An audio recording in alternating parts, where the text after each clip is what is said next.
I মা, তুমি এগুলো কি করতেছো? হ্যাঁ দেখছাস দেখছাস?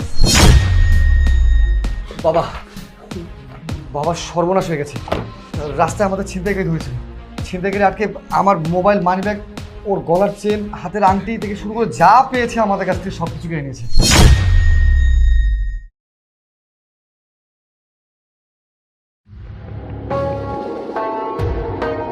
কি ব্যাপার মা, তুমি হঠাৎ এখানে? মানে আসার আগে তো ফোন করে আসতে পারতে। আই মা, তুমি এগুলো কি করতেছো? হ্যাঁ মা, এসব আপনি কি করতেছেন? আপনি তো আমাদের চেয়ে বয়সে বড়, আপনি আমাদের পা ধরে সালাম করতেছেন কেন? তোমাদের বাড়িতে এতদিন পরে আসলাম, কই আমার মেয়ে আমাকে জড়িয়ে ধরে আমার কাছ থেকে আদর খুঁজবে, সেটা না করে তোমরা আমার কাছ থেকে জানতে চাচ্ছ যে আমি কেন তোমাদেরকে না জানিয়ে এসেছি। এই জন্য ভাবলাম তোমরা তো আর আমাকে সালাম করলে না, তাই আমিই তোমাদেরকে সালাম করতে গেলাম। আর এমন একটা ভাব দেখাচ্ছ, মনে হয় যেন আমি তোমাদের বাড়িতে এসে তোমাদেরকে বেকায়দায় ফেলে দিয়েছি। আসলে মুরব্বীদের প্রতি শ্রদ্ধা, সম্মান, ভালোবাসা সব উঠে গেছে, তাই ভাবলাম আমি বরং তোদেরকে সালাম করি। আচ্ছা ঠিক আছে, তুমি আসো, ভিতরে চলো।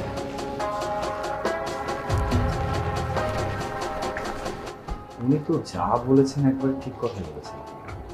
আসলে উনি আমাদের চেয়ে বয়সেও বড়, আমাদের উচিত ছিল ওনার পা ধরে সালাম করা। যাক,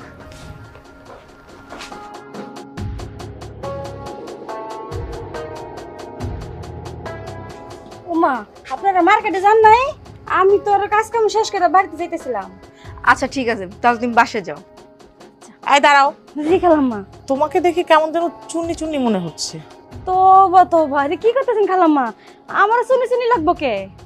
দেখি দেখি তো। খালাম্মা ওন্নাটা খোলো, খোলো কইতাছি। ভাইজানের সামনে আমি অন্য খুলুম। মা, ওকে যেতে দাও। ও কেন ওড়না খুলবে? কেন খুলবে দেখতে চাস? দাঁড়া দেখাইতেছি। খোল খোল। দেখছাস দেখছাস? হ্যাঁ, প্রতিদিন তোর বাসায় এমনি চুরি করে। এই মেয়ে হইছে এক নম্বরের সুন্নি। কি ব্যাপার আমার, ও এভাবে দৌড়ে পালালো কেন? দৌড়ে পালালো কেন জানো? তোমরা তো বাড়িতে একটা কাজের লোক রাখোনি, রেখেছো একটা চুন্নি। তোমাদের অ্যাবসেন্সে বাড়ি থেকে সমস্ত কিছু চুরি করে। এই দেখো, দেখো তার প্রমাণ। সবকিছু চুরি করে পালাচ্ছিল, আমি হাতে নাতে ধরেছি। কিন্তু মা, এই শহরে এমনি কাজের লোক পাওয়া যায় না। তুমি যে ময়নাকে বের করে দিলে, এখন আমার বাড়ির এতগুলো কাজ কে করবে? তুই যেভাবে কথা বলছিস মনে হচ্ছে তোর বাড়িতে অনেক লোক। আমার সংসারে কতজন লোক ছিল জানিস? 10 জন লোক ছিল। আমার দেবর, ননদ, শ্বশুর, শাশুড়ি, দেওর, ভাসুর 10 জন লোক ছিল। 10 জনের রান্না বান্না করেছি, তাদেরকে খাইয়েছি, ঘরের সমস্ত কাজ করছি। কই আমাদের তো কোনো প্রবলেম হয়নি। আর এখন তোদের সংসারে মাত্র 3 জন মানুষ, তোর স্বামী স্ত্রী 2 জন, আর হচ্ছে তোর শ্বশুরটা।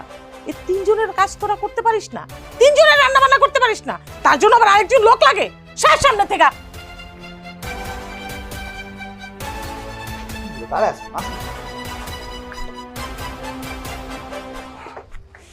দীপা, আমরা মনে হয় একটু ভুল করে ফেললাম না? মায়ের সাথে দেখা হওয়ার সাথে সাথে সালাম করা উচিত ছিল না? সেটা না হয় মানলাম, কিন্তু মা যেটা করেছে, এখন আমাদের বাড়ির রান্নাবান্না কে করবে বলো তো? এখানেও কিন্তু আমাদের একটা ভুল আছে। কিসের ভুল? ভুলটা হচ্ছে এটাই যে তুমিও তো হাত গুটিয়ে বসে না থেকে তো হাতে পাতে কাজ করতেই পারো, তাই না? তাহলে তার চুরিটা হয় না। কি বললে তুমি? মানে আমি এখন বাড়ির রান্না বান্না করব? তুমি জানো না যে আমি রান্নাঘরে যাইতে পারি না? আমি আগুনের সামনে গেলে আমার স্কিন নষ্ট হয়ে যাবে। তুমি এই কথা কিভাবে বলতেছো? না, কথাটা আমি তোমাকে বলছি না, বেসিক্যালি তোমার মাই তো বলেছে। তোমার মা নাকি 10 জনের রান্না একা হাতেই করতো। তাহলে তুমি তার মেয়ে হিসেবে কেন পারবে না? তোমার তো আরো বেশি করা উচিত, কারণ তুমি এখন ইয়াং আছো, তাই না? তার সাথে আর আমার সাথে অনেক তফাৎ আছে। সে কালের মেয়ে আর আমি এ কালের মেয়ে। আমি কোনো রান্নাঘরে যেতে পারবো না। যাই হোক, তাড়াতাড়ি চলো, আমাদের মার্কেটে যেতে হবে। শোনা, বলছিলাম কি, বাড়িতে তো আম্মা আসছে, যেহেতু উনি আসছেন একটু কিছুক্ষণ বসো, কথা বলো, একটু গল্প সল্প করো, খাওয়া দাওয়া করে জ্ঞান বের হই। আচ্ছা ঠিক আছে, চলো। চল।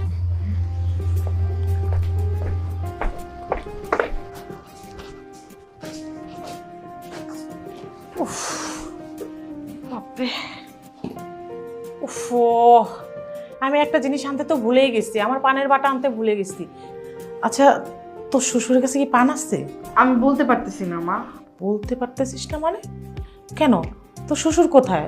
নাকি আবার বৃদ্ধাশ্রমে পাঠিয়ে দিয়েছিস? মা তুমি এগুলো কি বলতেছো? আমার শ্বশুর কেন বৃদ্ধাশ্রমে থাকবে? আমার শ্বশুর আমাদের সাথেই থাকে।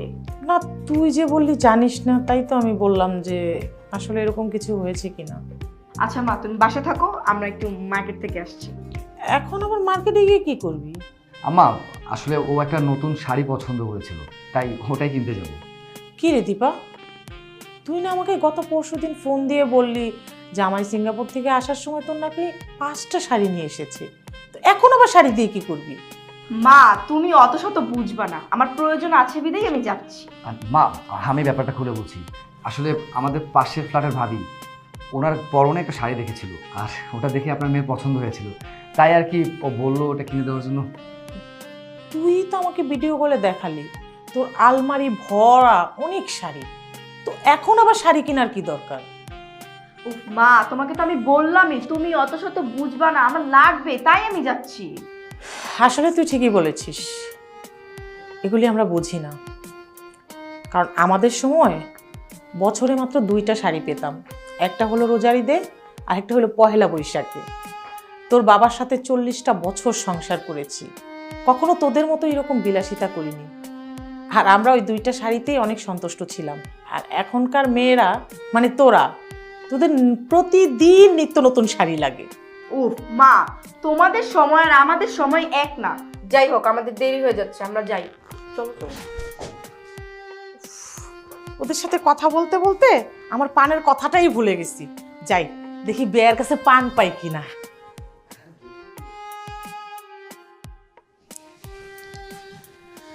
আসসালামু আলাইকুম বিআই সাহেব। কি ব্যাপার, আপনি কি সেই আগের মতোই চুপচাপ থাকেন? আগের মতোই চুপচাপ থেকে কথা বলেন না?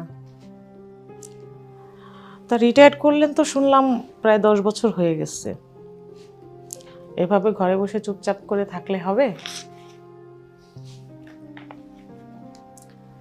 ইদানিং তো দেখা যাচ্ছে আপনার ভুঁড়িটাও বেড়ে গিয়েছে, তো ঘুষের টাকা খেয়ে এরকম হয়েছে নাকি?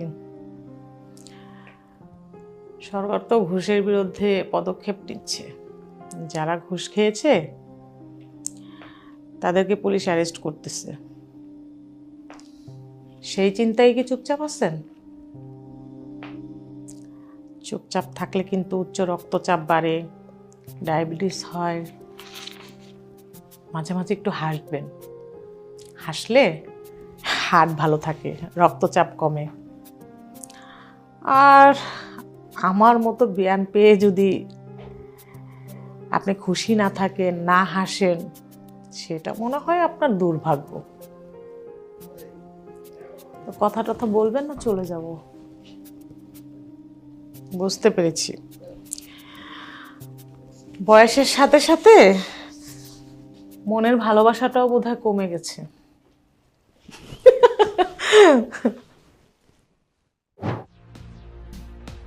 বাবা, বাবা সর্বনাশ হয়ে গেছে। রাস্তায় আমাদের ছিনতাইকারী ধরেছিল, ছিনতাইকারী আটকে আমার মোবাইল, মানিব্যাগ, ওর গলার চেন, হাতের আংটি থেকে শুরু করে যা পেয়েছে আমাদের কাছ থেকে সব কিছু কেড়ে নিয়েছে। বাবা, বাবা তুমি একটা ব্যবস্থা করো না। হ্যাঁ বাবা, আপনি একটা কিছু করুন, আপনি ছাড়া আমরা এই সমস্যা থেকে বেরোতে পারবো না। আমার সব কিছু ডাকাতি করে নিয়ে গেছে বাবা, আপনি কিছু একটা করুন। মানে আমি কি করব? আমার কথা কি এখন কেউ শুনবে? আমার তো এখন কোনো ক্ষমতা নেই। বাবা, এটা তুমি কেমন কথা বললা? তুমি তো পুলিশে চাকরি করেছো, তাই না? তোমার তো প্রশাসনের অনেকজনের সাথে ভালো সম্পর্ক আছে। বাবা দেখো, যেভাবেই হোক তুমি কোনো একটা ব্যবস্থা করে ওই ছিনতাইকারীকে ধরার ব্যবস্থা করো, করে আমাদের স্বর্ণের চেন, মানিব্যাগ, মোবাইল যা যা গিয়েছে সব কিছু উদ্ধার করার ব্যবস্থা করো। আহা বাবা, সবই তো বুঝলাম, কিন্তু তুই একটু বোঝার চেষ্টা কর। আমি তো এখন চাকরিতে নেই, আমার সেই ক্ষমতা নেই। আমার কথা কি কেউ শুনবে বল? জামাই বাবাজি, তোমার বাবা এখন আর কিছুই করতে পারবে না, কারণ যায় দিন ভালোই যায়, আসে দিনই খারাপ।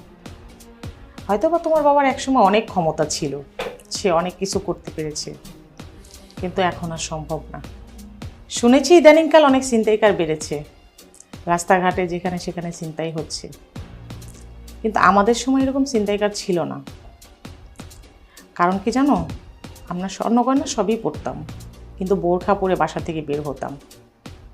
আর এখন দেখো আমার মেয়েকে, সে সব সময় স্বর্ণ গয়না, গলায় চেন, হাতে আংটি, দামি মোবাইল নিয়ে সে ওপেন বের হয়, যার জন্য ছিনতাইকারও সুযোগ পায়, ছিনতাই করে।